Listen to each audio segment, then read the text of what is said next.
Welcome back to the DNA Pest Control Podcast. Aaron, how's everything? Everything's good. Yeah? How are you? I'm good. I've been doing good. Safety Summit was good. Safety Summit was really good. I heard. You heard. Good. So today we're going to talk a little bit about the Safety Summit, just like we did with the Wildlife Expo, and kind of the look of it and what it was and how everything went. It was only 2 days.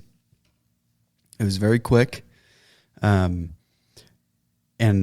now I know why it was probably very quick. I think they could actually extend this out to be 3-4 days. But the reason why they did it so quick is it's the very first one. So, Ooh, okay. yeah, so this was actually the very first Safety Summit.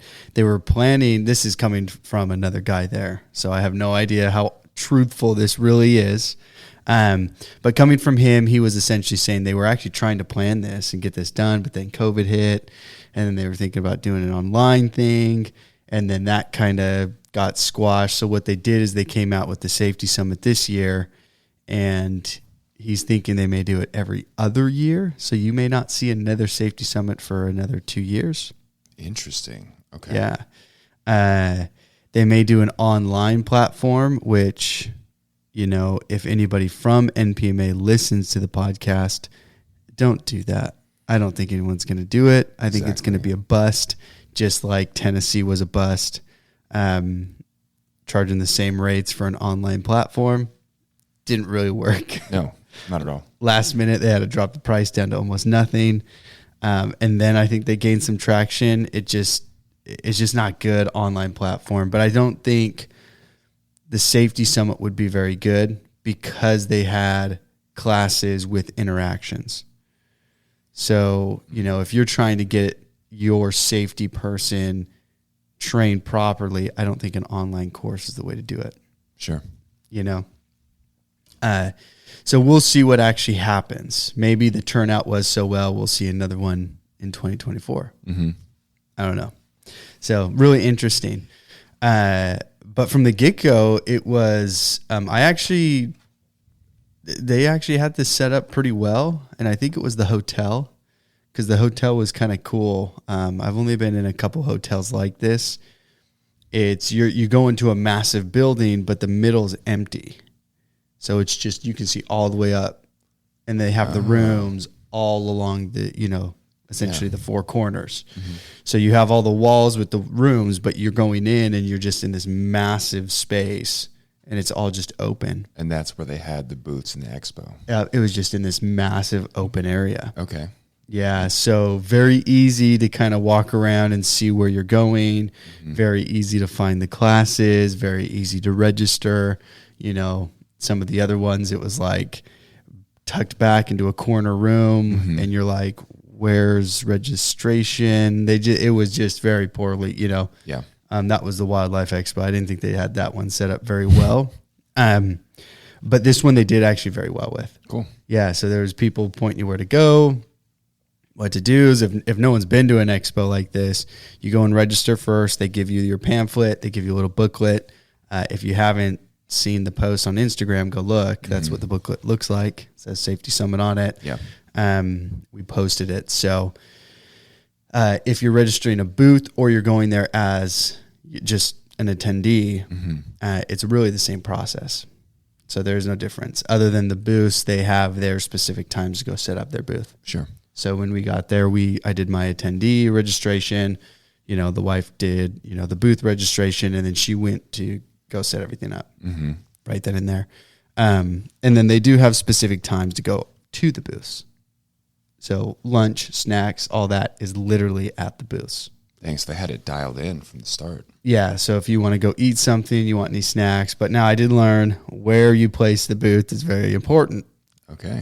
So the closer to the food or the closer to products bring in a lot of people.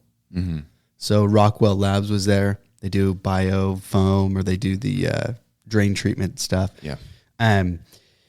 Everybody was in that corner, you know, because it's product. Everyone's interested in product. We're talking to technicians, you know, they're going wild over products. Yeah.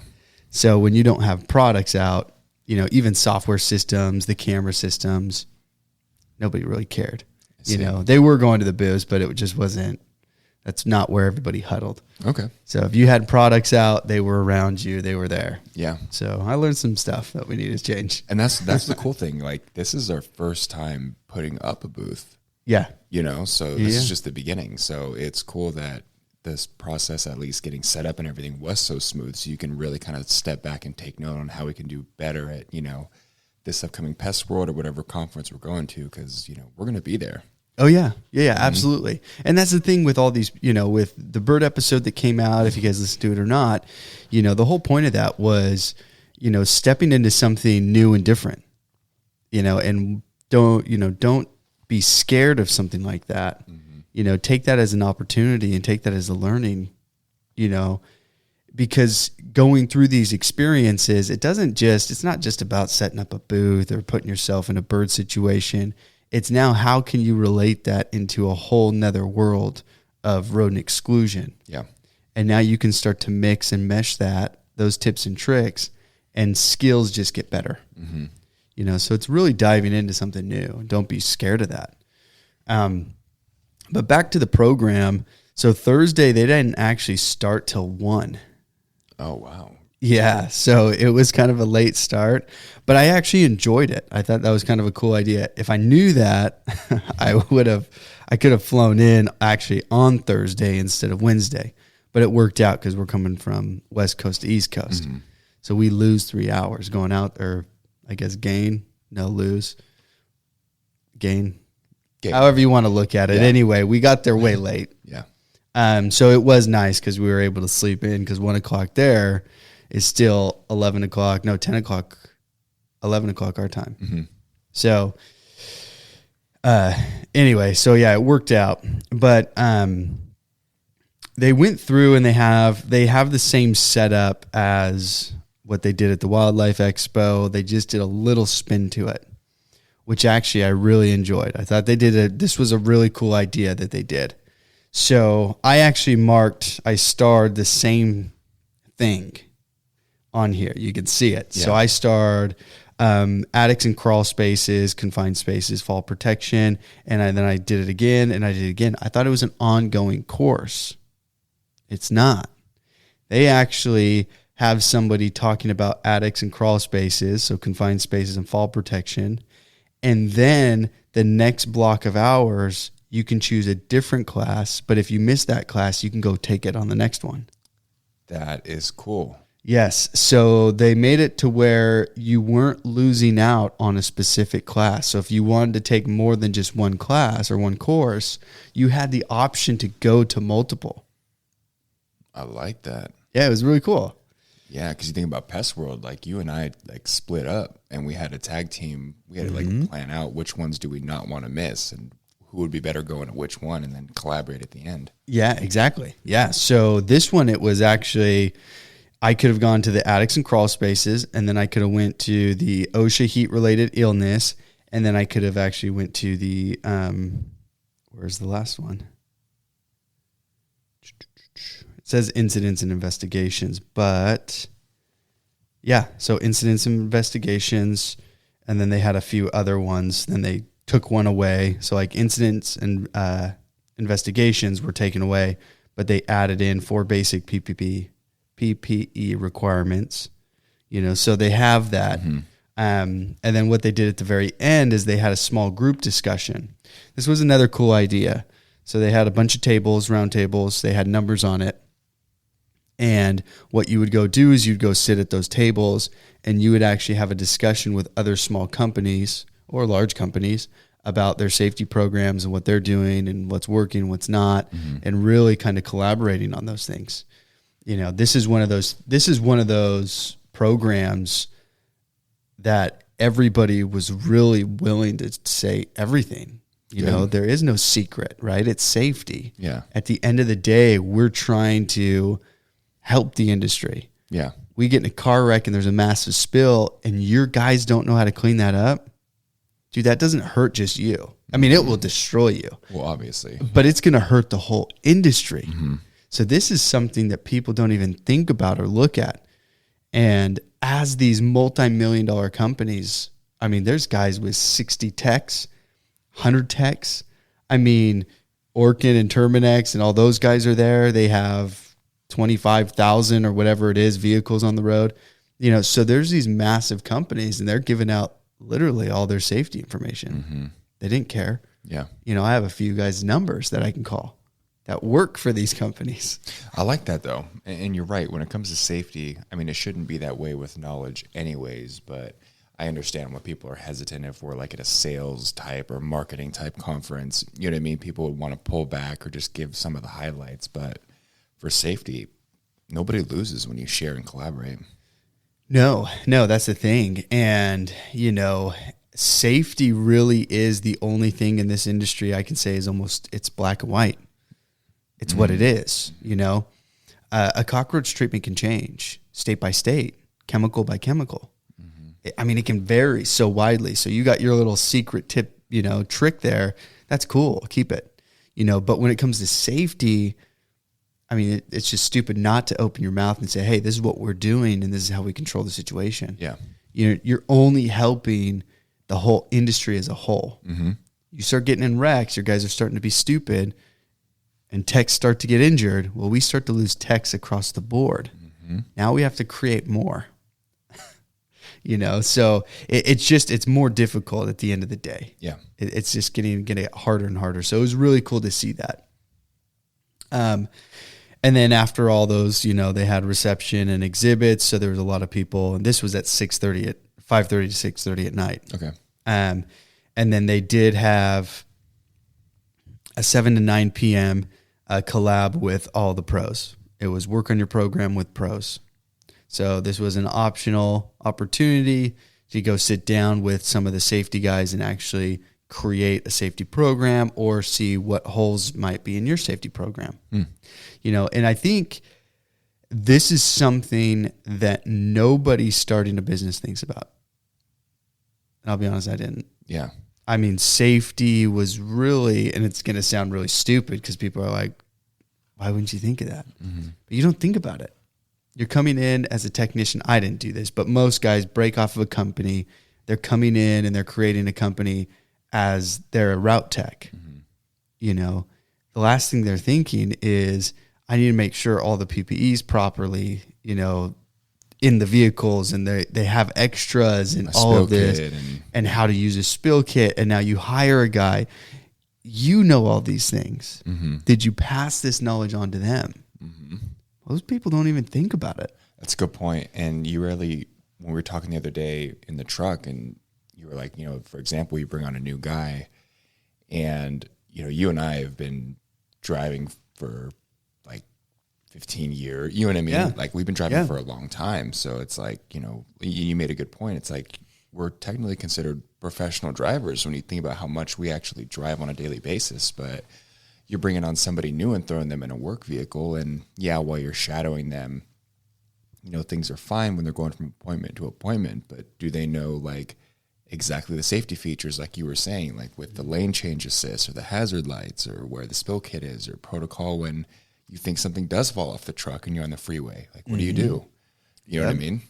Yeah, no, there's so much to it that, you know, and if you don't have any record of it and something happens, I mean, it's worse. It's insane, you know, because we just came from, you know, we just had an incident last month. A guy rear-ended, you know, a person, and that person ended up hitting the person in front of them. And so we're in this massive headache of a situation, and dude, we're not the only one. There was a guy there that literally just came from a whole hearing because of it, you know, and he had to be a part of it. Oh, wow. There was another guy who, you know, raised his hand and was kind of saying, hey, I just got off the phone with my lawyer, you know, and like there was 3 to 4 people that literally are dealing with severe accidents, and ours wasn't that bad. You know, they're dealing with even worse. Yeah. You know, and I'm going into this stressed out, you know, like, oh my gosh, you know, people are freaking playing bumper cars out there. And dude, everyone's going through the same thing, you know, and they're passing ideas. What do we do in this situation? What do we do in that situation?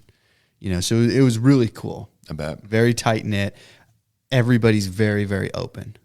I mean, absolute opposite environment than really the West Coast. Yeah. I mean, it's crazy. East Coast is very, very open.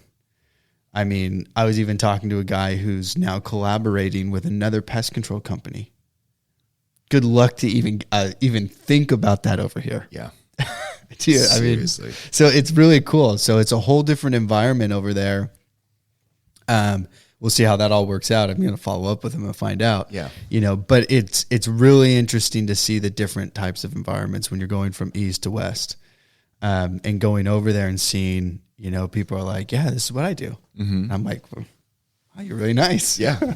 Seriously. Try to ask that to somebody here. There's no way. Yeah, they're gonna say, "Go figure it out." Yeah, go get in a car wreck and then learn the process. Yeah, that's how you figure it out.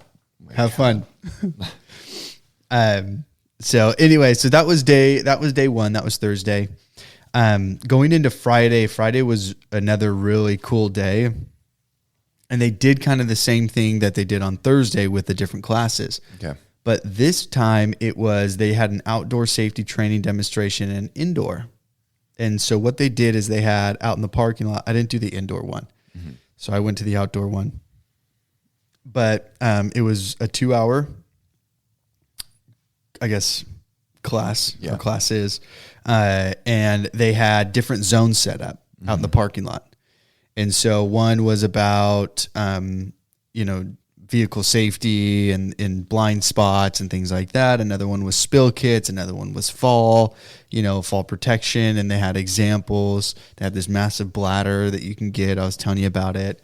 The other one was vehicles, and they had cones set up, and they were talking about the blind spots, and they were talking about the features. Yeah. The other guy had some water, and he had a spill kit, and they kind of showed what this is literally on every vehicle. And this is a $1 billion company. And they're showing what they do on all of their vehicles. Wow. And he's saying this is what we go off of when we're setting up a new vehicle, for a spill kit. Mm-hmm. So that was really cool.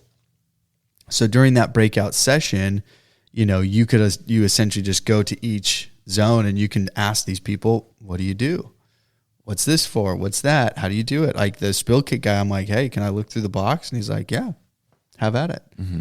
So I'm sitting there, I'm pulling stuff, I'm looking through everything. I'm asking him, what's this? What's that? What do you use this for? How do you figure out what spill kit to put on there and what you're doing and for how many gallons? And, so you're pulling and you're picking, the brains of these people who are literally 100% over safety. Mm-hmm. And they're just, whatever you need to ask away. Man, I like that a lot. Yeah. I like that a lot. And it's cool because this was the first safety summit they did, but even if it wasn't, this is something brand new to us. So you kind of had no idea what you're getting yourself into.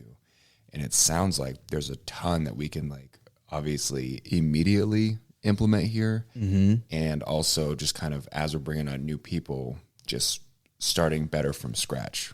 You know what I mean? Well, and that's the thing. That's exactly what I'm learning. I'm looking at these guys, ranging from a handful of techs to hundreds of techs.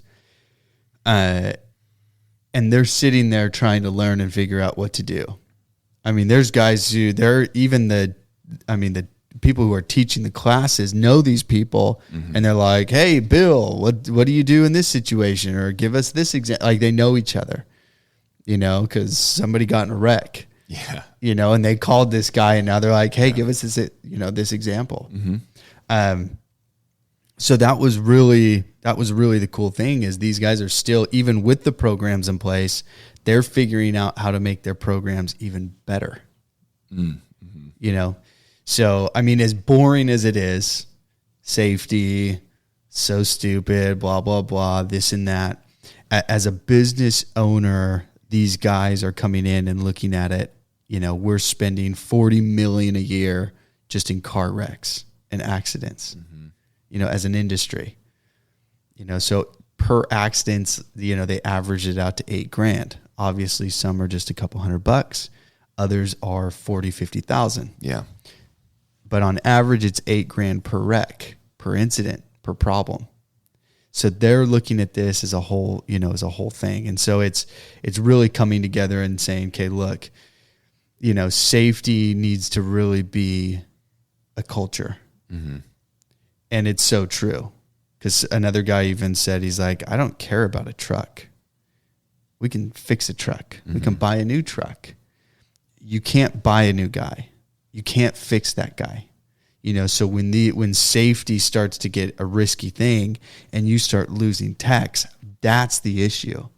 You know, so even techs in their truck driving, they're like, oh, safety's stupid, you know, and it's like, no, you don't realize that you're an asset. Yeah.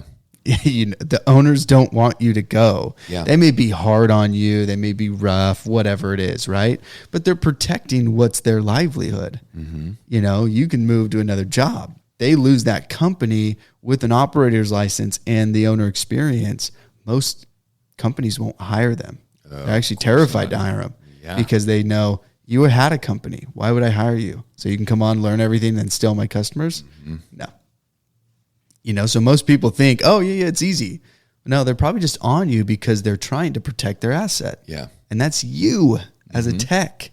Understand that, you know, and as a technician, dude, you gotta be careful. You have to be safe out there. That was what I was going to touch on too, right there. It's like, at least with the incident that we had, and as we were talking and collaborating more after Safety Summit, it's like, a lot of these guys are maybe unaware that or have to be reminded that they are in a large commercial vehicle with chemicals. Yeah. And, you know, as a business owner, I mean, I'm not, but, you know, it's like your entire livelihood is plastered on all the trucks, right? Like everything that you've worked for, everything you've built, everything we've built. Yeah. And it's like, if you're driving stupid out there and nicking people, doing this and rear-ending people, it's just bad on all fronts. And I think, like you said, starting with the culture, especially when we're onboarding guys about this is the expectation, this is what we need to do, can eliminate that. Well, and I liked how somebody there was talking about safety, and, you know, they said, make it personal. And it started to hit me as he said that. And as I kind of was sitting there reflecting on taking it personal, and it's 100% true. A guy's out there and he doesn't have his safety glasses on, you know, I have every right to get pissed off at him. Not because of the fines, but because he's not willing to take care of himself properly, and he could be blind. He could get something worse, right? And now you're walking around with a cane because you did something stupid and you forced that. People are born that way. Yeah. And you're going to cause a situation to make it so you become that. That's not okay. And we have to look at that as very, very personal. You know, same thing with the incident that just happened. A guy tears out a fence out of the ground, right? It's taking, I know, and it's stupid. Sorry. No, it's hilarious because it's like you were in a rush for what reason to get, like we talked about, to get home 15 seconds early. Yeah. Whoa, you know that. What are you going to do in that 15 seconds? Nothing. You're probably going to go home and sit on the toilet. That's probably the first thing you're going to do, and you're going to spend 30 minutes there. Yeah. You know, getting home 15 seconds early isn't going to change anything. You know, but it's taking that personal. Yeah. What if a kid was there and not a fence? That conversation would have been very, very different. Oh, yeah. With the customer, with the tech, with the insurance company, it would have been way different. You know, so we have to look at that and take that on a personal level is, you know, as a tech, if he ran over a kid, what's his mental state going to be like for the rest of his life? It's not going to be normal. I mean, he's going to be messed up, especially if he gets out and sees it. Yeah. You know, that messes people up. We talk about military. I mean, and they're killing grown men that are trying to kill them. Yeah. And they get messed up by it. It's true. You know, so, you know, that's the thing is you have to start taking that personal. As dumb as it is, it's really a personal thing. And it's, if you're not going to care about you, that's okay. I'm going to care about you at least while you're on the clock. If you don't want to care about yourself after, that's on you. Do whatever you want to do. But on the clock, you're not going to be stupid. Not here.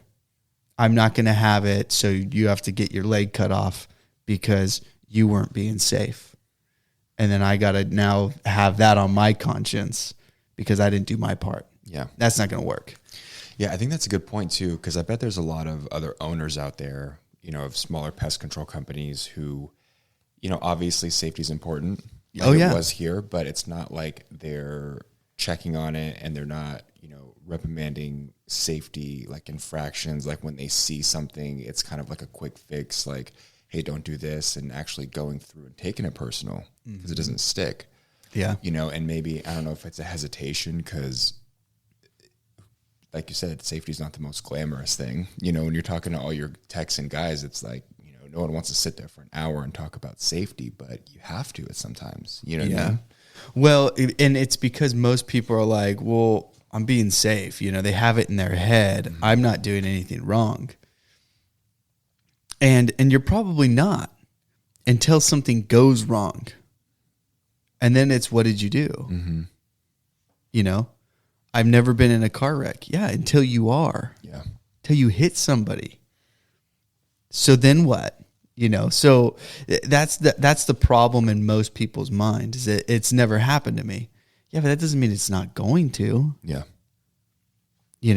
It's a very large possibility. We have to talk about it. We have to put that out there so people understand.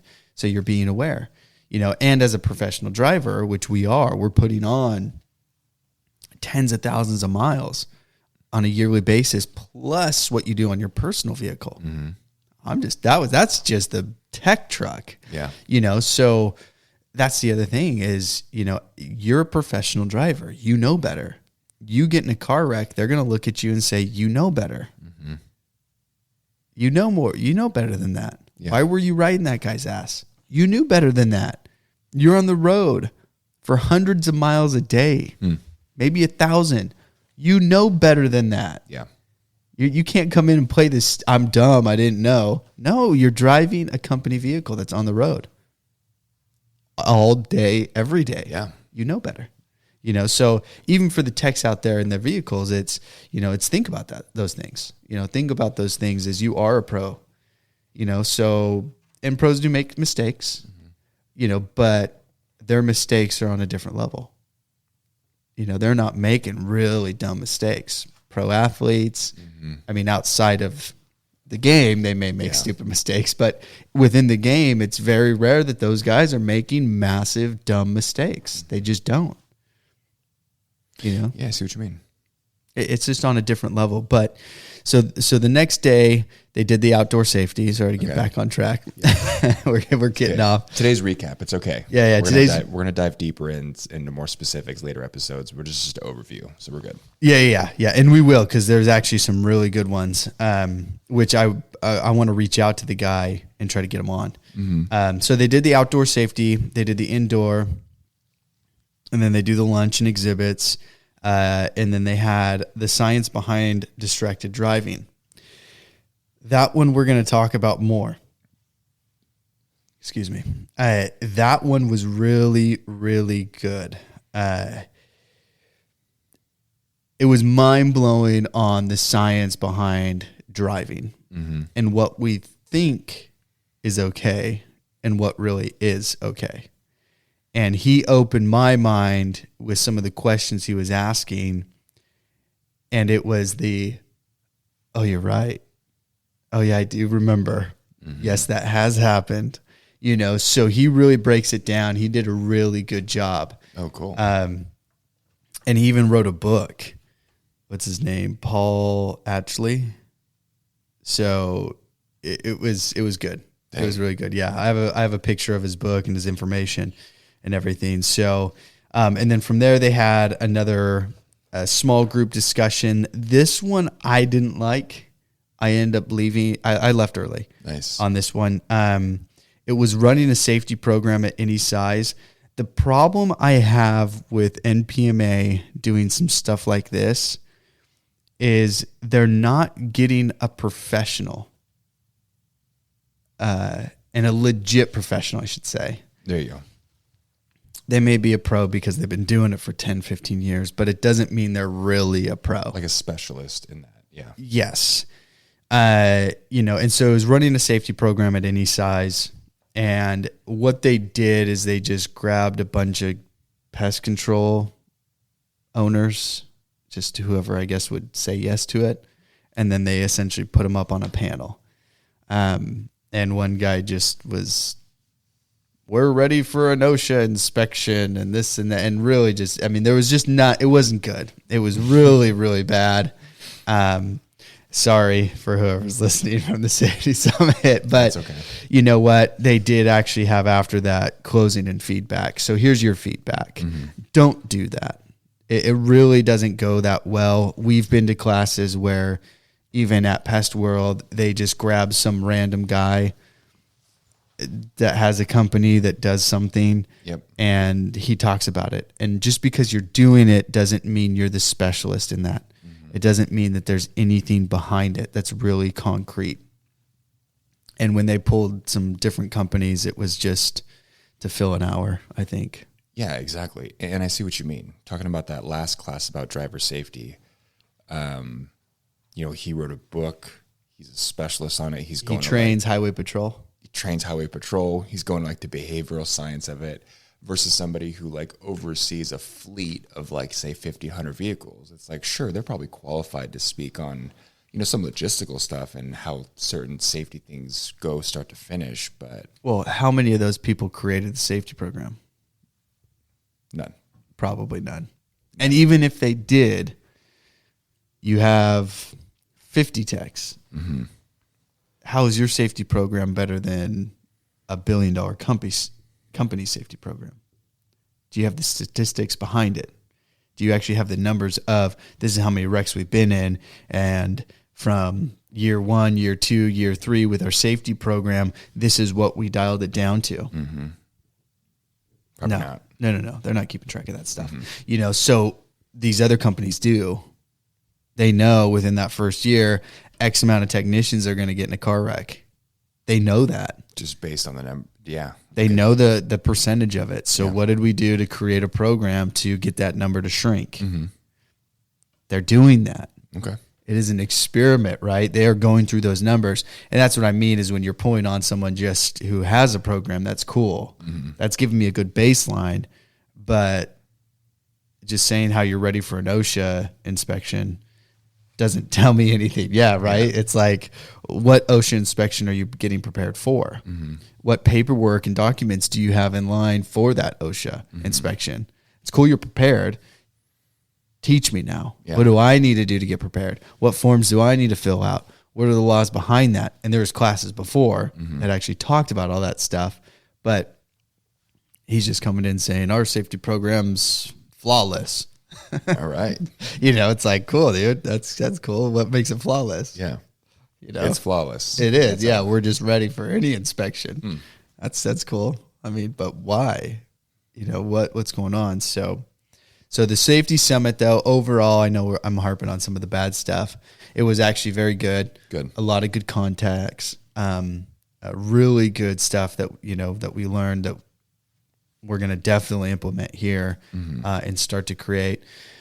But overall, it's something I think everybody really oversees. Mm-hmm.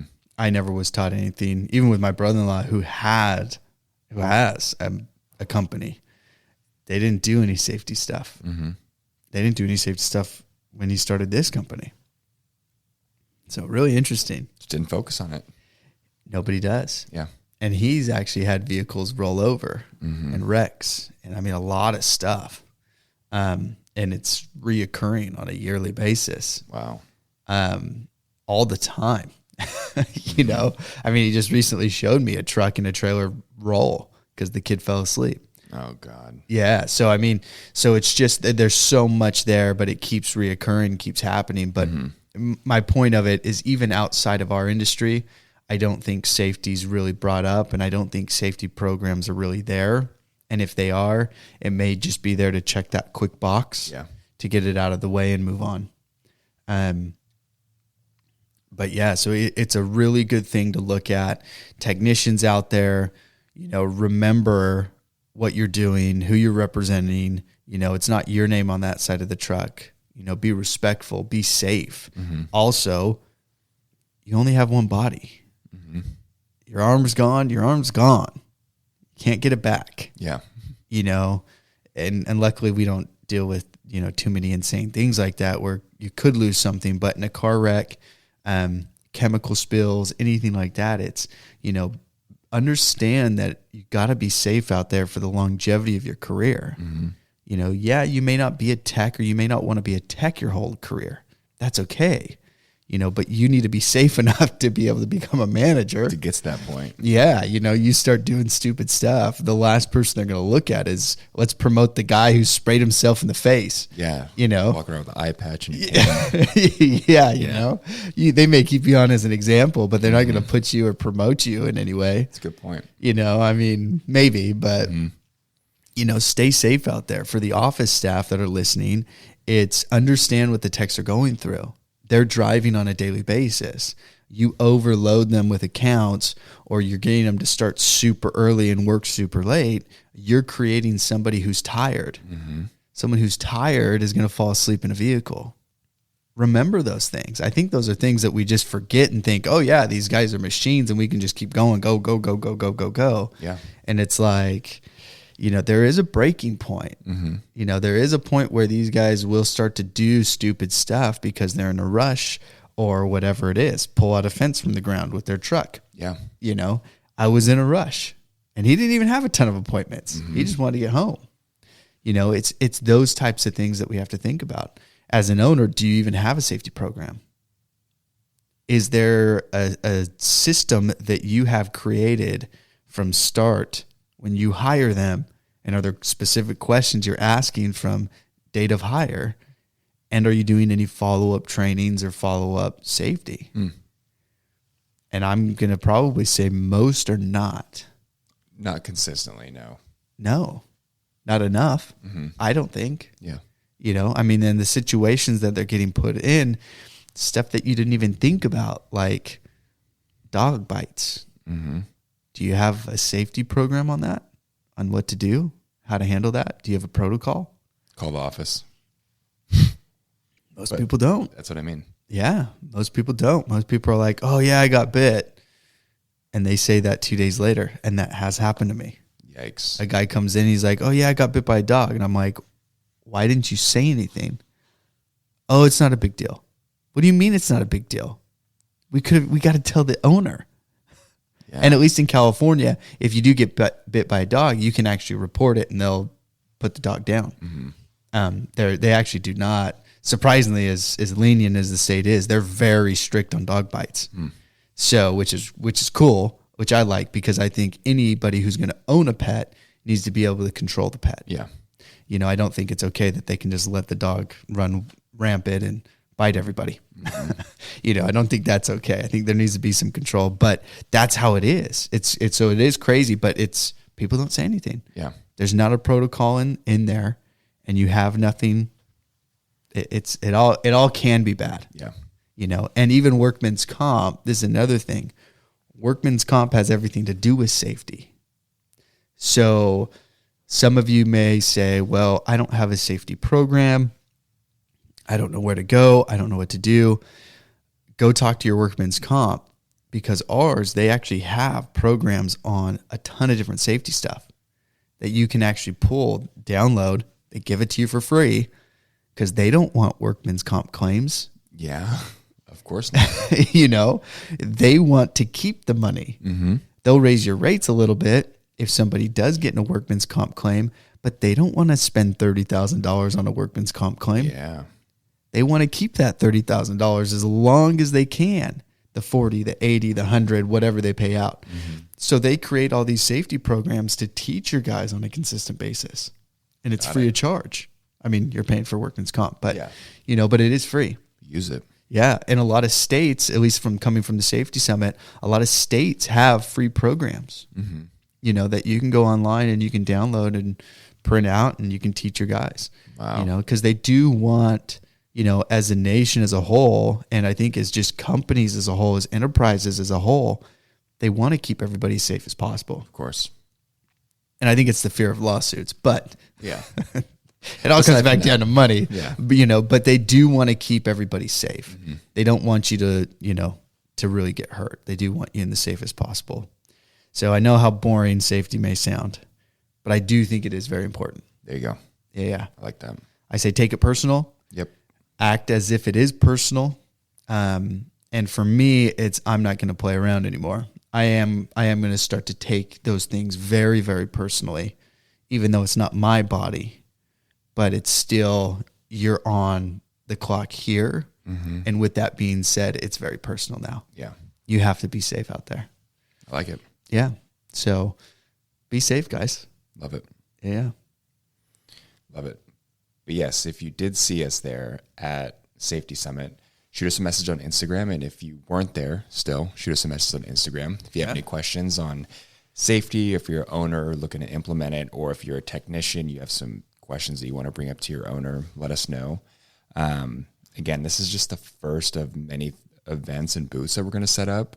So we do appreciate the support, the listens, the downloads. It makes a huge help. But thanks again for listening to the DNA Pest Control Podcast.